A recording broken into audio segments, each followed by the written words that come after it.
right where it was 2 months ago. I pledge allegiance to the flag of the United States of America and to the republic for which it stands, one nation, under God, indivisible, with liberty and justice for all. Okay, great. Good evening, everybody. We'll start with public comment, and then we'll move on to the regular agenda. Is there any public comment? Yeah. I just would like to tell you a little bit about the wonderful story time we had at the library this year. We had 6 different Tuesday mornings, and we had everything from clowns to a trip to the post office.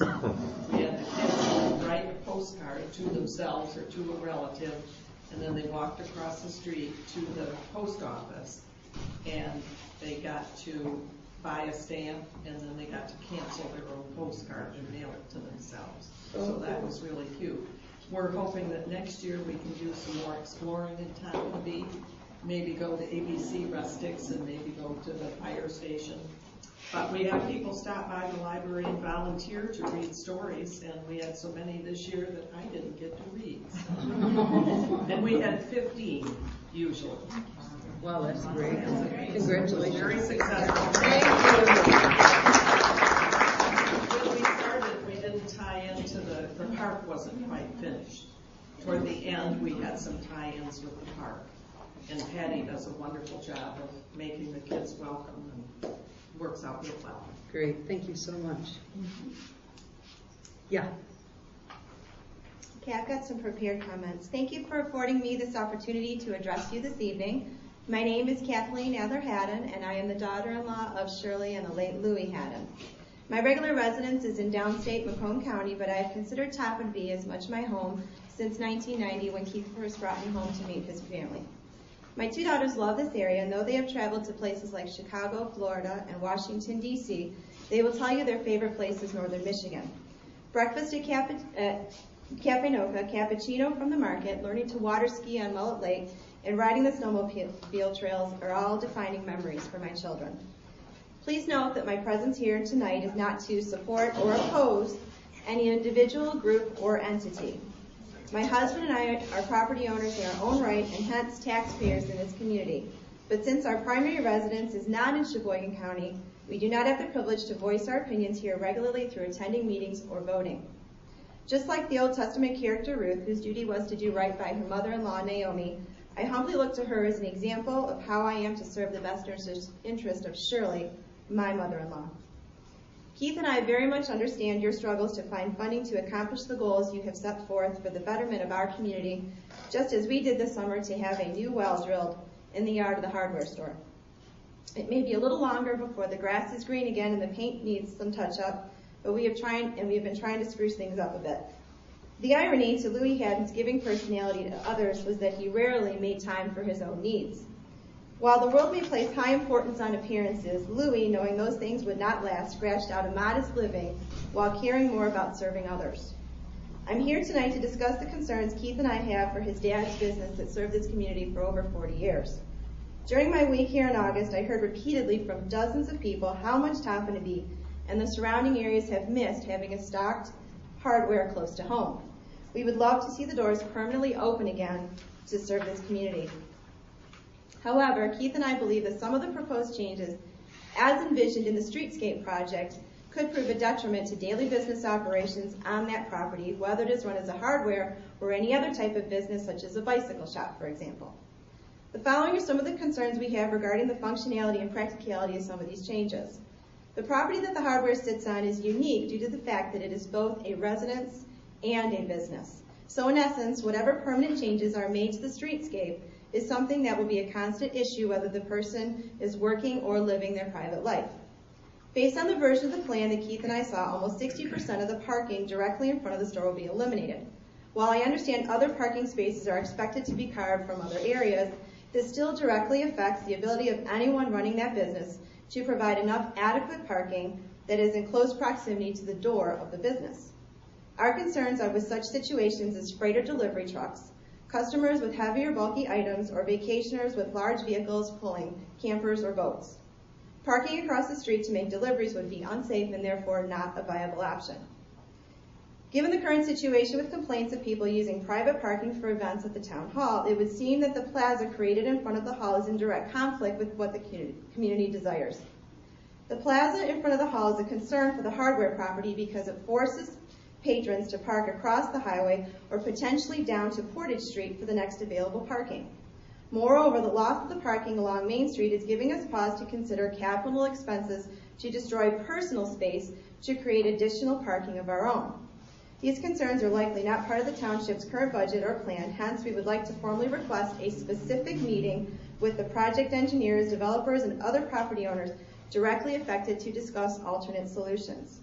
Also, the streetscape plans do not indicate if the spaces will be marked or unmarked. It is our understanding that the marked parking spaces may require other compliances that could impact the available parking directly in front of the store. It is also my understanding that curbs will be added to designate sidewalk areas for pedestrians. While I can certainly applaud the concern for the safety of those on foot, I wonder if it has been considered how this will affect the way snow is removed from the area, since the current procedure will no longer be an option. The boulevards will add difficulties for business and residential parking once again due to large vehicles needing areas to maneuver. This very issue has already been raised due to near-miss safety concerns. These grassy boulevards will need to be maintained, which is an issue, again, that has already been raised on certain properties that have not been mowed adequately. They will simply become weedy, trampled nuisances. Keith and I realized only recently due to Carl Muscat that the streetscape plans have been moved out of the concept phase and we're now in the reality phase. Keith and I have taken pains to educate ourselves on these changes. We realize it is our responsibility to know when regular board meetings are happening. We can accomplish this by checking the township website. However, when other special meetings are published only in the newspaper that we do not subscribe to, this puts us at a disadvantage. I would like to request some formal awareness from the board, either through the regular mail or email if any special meetings are announced. Perhaps it would also behoove the board to include any property or business owner directly affected, i.e. any who are located on the proposed route of the streetscape, in any meeting with the developer before all planning is completed. During the week I was open in August, many people came into the store to congratulate me as the new owner, only to find out it was just me and no cause for celebration.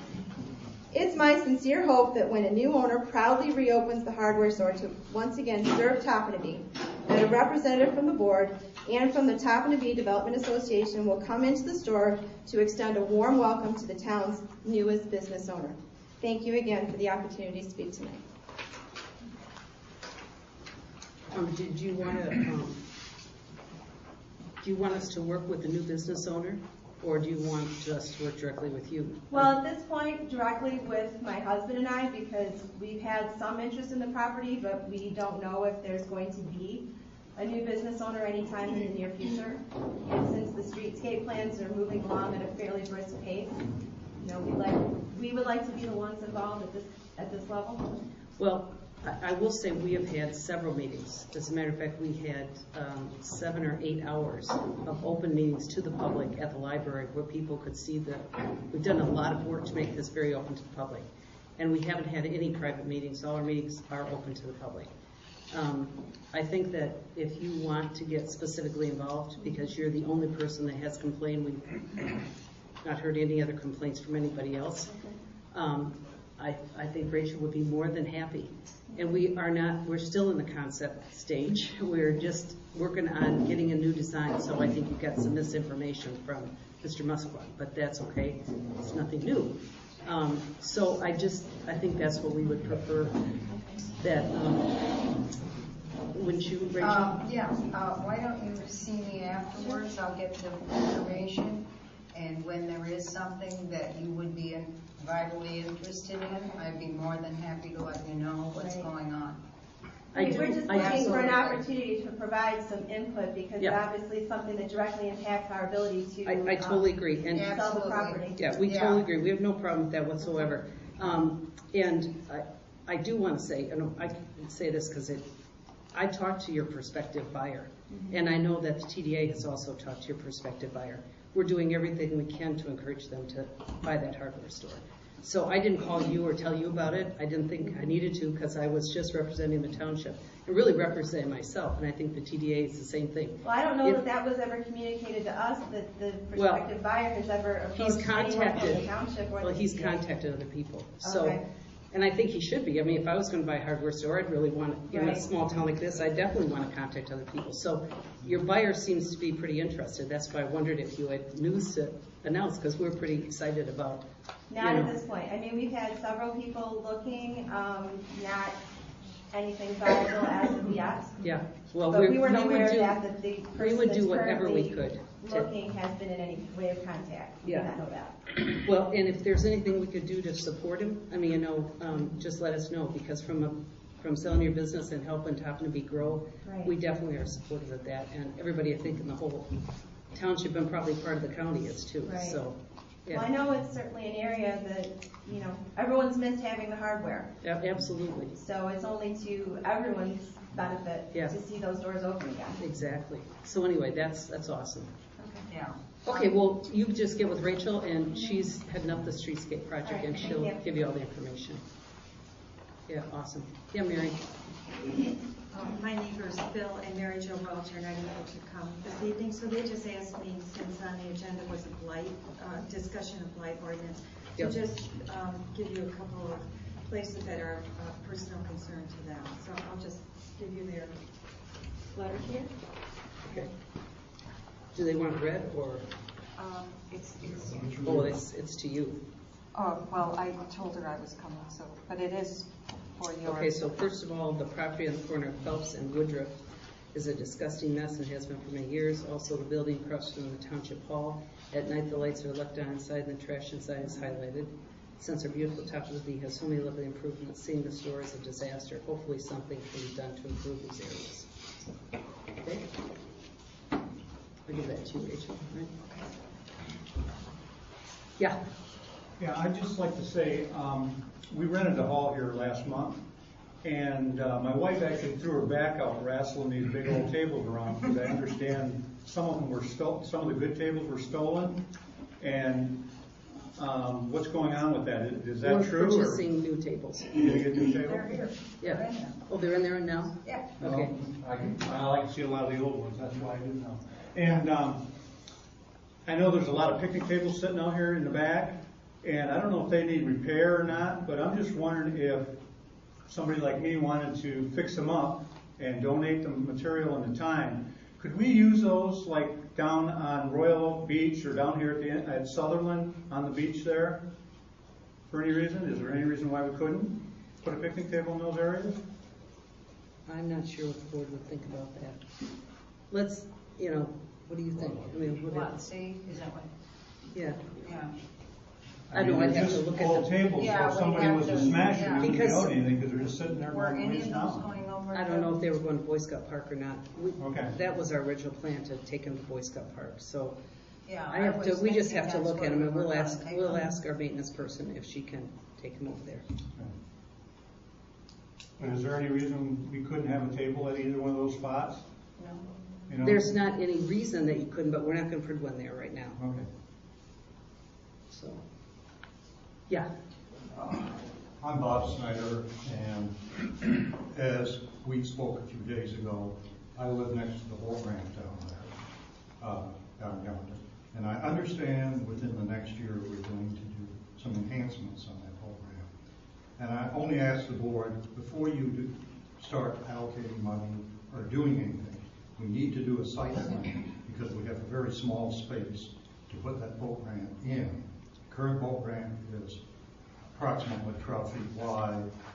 What I've heard is the new boat ramp might be 18 feet wide, based on what you showed me the other day. And I don't think there's space down there for that wide a boat ramp and a dock at the same time without encroaching on Rick's property. So all I ask is, we do some planning, we have some drawings, and see whether what has been put forward has merit to fit in there. It's a great idea to put a new boat ramp in there. That one's pretty well broken up. But whether we need one that's 40 feet long and 18 feet wide in that narrow space, I think we need to put our eyeballs on it and see what it actually fits. I met with Mr. Snyder and Mr. and Mrs. Snyder, Mr. and Mrs. Briggs the other night, and I committed to them that they would be a part of looking at the site plan because it is 18, what they gave us on that windshield estimate was 18 inches by 10. And, I mean 18 feet, I'm sorry, inches. It's probably what that windshield was right now. 18 feet by 10 feet. And there's nothing on the slope, and there's a lot of things that need to be done, but I'll talk that with Mike Roper. I hate to correct you, but there was the units that would go in were 18 feet by 10 4 feet by 4 feet. Oh, by 4 foot. You're right, and, by 4 foot. There were 10 of them. You're right, there were 10 of them. That's how I got that right. Which would have made it 40-foot long frame. Right, exactly. Sorry. I'm sorry to interrupt. No, I'm glad you did. That's right. Yeah, I took that with me and I showed it to him. He had questioned me, and I said I'll get a copy. Rachel gave me a copy. So, Well, you I still think have your email in case you were heading out. And I've got his addresses Yeah, and everything. So, Thank you very much. you're welcome. thanks for the concern. Anybody else? Yeah, Tom. Yeah, Dave Ogg asked me to give the board an update on the punch list items for the park. I can quickly run through them. There are several items that are Elmer's responsibility. First of all, the picnic table top replacement is in process. I guess the other things that were damaged have already been replaced. Robinson, the landscape contractor, will continue to mow and weed the lawn for the next 2 to 4 weeks. The seed on the west side of the trail, the mix A versus mix B, there apparently is still some question as to what was put down there. It was supposed to have been the grass seed and not the wildflower seed. Apparently, well, they're not sure what got planted, but they'll continue to monitor that and correct it if they need to ensure it's grass. Just on the wildflower, I know a lot of people that go down there look at the sloping part on the east side of the trail. It doesn't look really great now, but there are 18 different types of wildflower seed that were planted there, and some of them take 1 year to 2 years, actually have to go through a couple of winters to fully germinate. If it turns out anything like the pictures, it's actually going to be quite beautiful. So just be a little bit patient with it, but hopefully it'll look good in the long run. He's requested the as-bills for the water and electric and sewer lines so that the board will have a copy of those.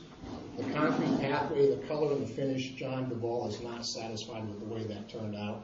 He's working with Elmer's. They may recolor it and reseal it because he doesn't think it's quite the way it should have been and as dark as it was supposed to be.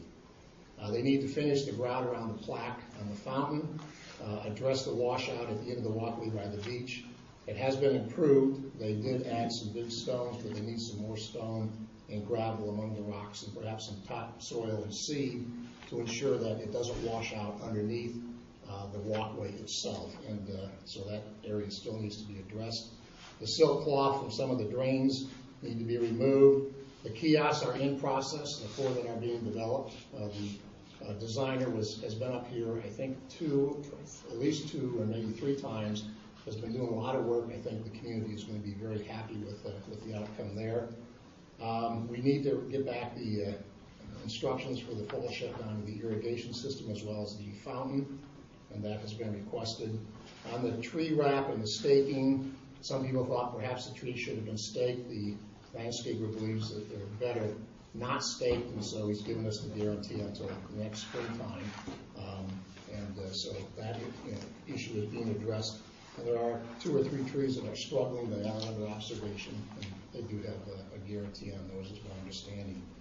Regarding the township's responsibility, the parking lot needs to be striped. I think Andy is addressing that. Dave has asked for some extra post tops for the fence in case they come off in some black paint. That's been ordered. The conduit that was installed in the pavilion needs to be painted to match the pavilion. And then the control box needs some cover on it so that the kids can't get in there and tamper with the plumbing and actually with the control features for the irrigation system. And on the wishing well, there needs to be a cover on that, and it needs to be repainted. There's also some erosion at the northwest corner of the parking lot, on the northwest corner from the library, and I'm not quite sure what needs to be done with that.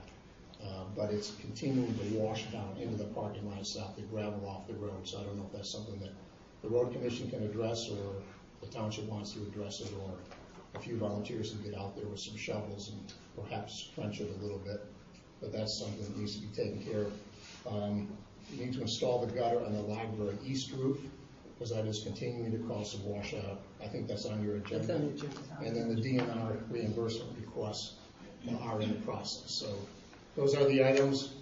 Great. Have you have any questions on any of this? No, I think we've got to compliment Dave because he just continues to follow this through. I mean, this is the kind of thing, this is the detail that this guy has done for us all along, and it's just Great phenomenal. job. Yeah. I think he's done a phenomenal job. And I think we're very close to the end here. Right. So it's Right. great. It's going to be good. Yes. If I have just one other comment I'd like to make in light of a comment that was made tonight at the meeting, just for the public record, when the TDA was formed in January of 2008, the very, very first person that was contacted in the business community was Louis Hadden, just for your information. When the Design Plus planners came to town, they met with every single business owner to solicit their input, address any and all concerns that they had in the development of the plan. Louis Hadden was met with and consulted very directly.